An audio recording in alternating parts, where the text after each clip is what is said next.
ఈరోజు బైబిల్ అధ్యయనం యోహాను సువార్త 17వ అధ్యాయం మొత్తం 26 వచనాలు. ప్రార్థన. ప్రియమైన దేవా, మేము మీ వాక్యాన్ని చదివినప్పుడు మా మనస్సులను పునరుద్ధరించి మాకు అవగాహన కల్పించండి. మీరు మా సమయాన్ని ఆశీర్వదించి మీకు దగ్గరగా రావడానికి మాకు సహాయం చేయండి. యేసు నామంలో ఆమెన్. యోహాను సువార్త 17వ అధ్యాయం. యేసు ఈ మాటలు చెప్పి ఆకాశము వైపు కన్నులెత్తి ఇట్లనెను, తండ్రి, నా గడియ వచ్చియున్నది. నీ కుమారుడు నిన్ను మహిమపరచునట్లు నీ కుమారుని మహిమపరచుము. నీవు నీ కుమారునికిచ్చిన వారికందరికిని ఆయన నిత్య జీవము అనుగ్రహించినట్లు సర్వశరీరుల మీదను ఆయనకు అధికారమిచ్చితివి. అద్వితీయ సత్యదేవుడవైన నిన్నును నీవు పంపిన యేసుక్రీస్తును ఎరుగుటయే నిత్యజీవము. చేయుటకు నీవు నాకిచ్చిన పని నేను సంపూర్ణముగా నెరవేర్చి భూమి మీద నిన్ను మహిమపరచితిని. తండ్రి, లోకము పుట్టకమునుపు నీయొద్ద నాకు ఏ మహిమయుండెనో ఆ మహిమతో నన్ను ఇప్పుడు నీయొద్ద మహిమపరచుము. లోకము నుండి నీవు నాకు అనుగ్రహించిన మనుష్యులకు నీ నామమును ప్రత్యక్షపరచితిని. వారు నీవారై యుండిరి, నీవు వారిని నాకనుగ్రహించితివి. వారు నీ వాక్యము గైకునియున్నారు. నీవు నాకు అనుగ్రహించిన మాటలు నేను వారికిచ్చియున్నాను. వారా మాటలను అంగీకరించి నేను నీ యొద్ద నుండి బయలుదేరి వచ్చితినని నిజముగా ఎరిగి నీవు నన్ను పంపితివని నమ్మిరిగనుక. నీవు నాకు అనుగ్రహించినవన్నీయు నీవలననే కలిగినవని వారిప్పుడు ఎరిగియున్నారు. నేను వారి కొరకు ప్రార్థన చేయుచున్నాను, లోకము కొరకు ప్రార్థన చేయుటలేదు. నీవు నాకు అనుగ్రహించియున్నవారు నీవారైనందున వారి కొరకే ప్రార్థన చేయుచున్నాను. నావన్నీయు నీవి, నీవియు నావి, వారియందు నేను మహిమపరచబడియున్నాను. నేనికను లోకములో ఉండనుగాని వీరు లోకములో ఉన్నారు, నేను నీ యొద్దకు వచ్చుచున్నాను. పరిశుద్ధుడవైన తండ్రి, మనము ఏకమైయున్నలాగున వారును ఏకమైయుండునట్లు నీవు నాకు అనుగ్రహించిన నీ నామమందు వారిని కాపాడుము.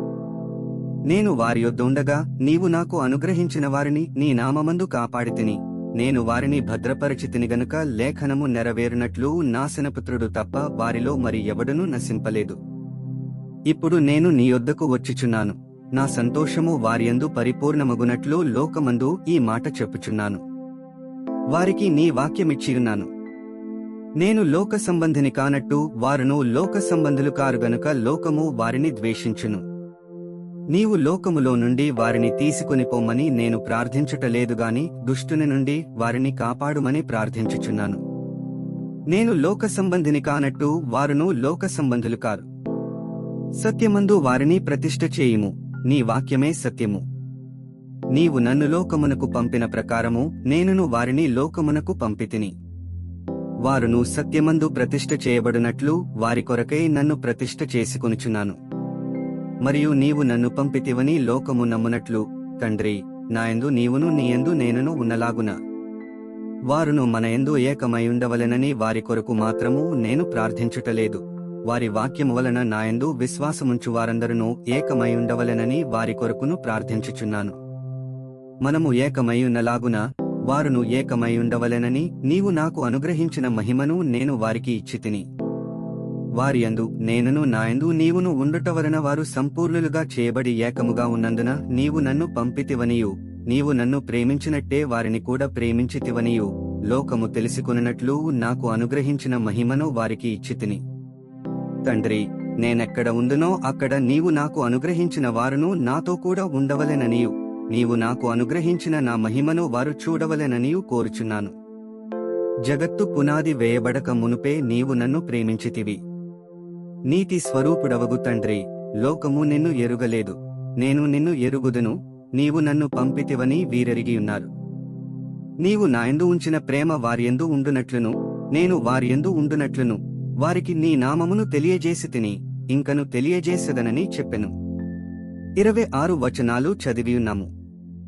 ముగింపు ప్రార్థన. సర్వశక్తిమంతుడైన దేవా, నీవే మార్గము, సత్యము మరియు జీవము. చదివిన వాక్యాన్ని మీ కృప ద్వారా మా హృదయాలలో ఉంచుకుని మా జీవితంలో అన్వయించుకోవడానికి మాకు సహాయం చేయండి. ఆమెన్.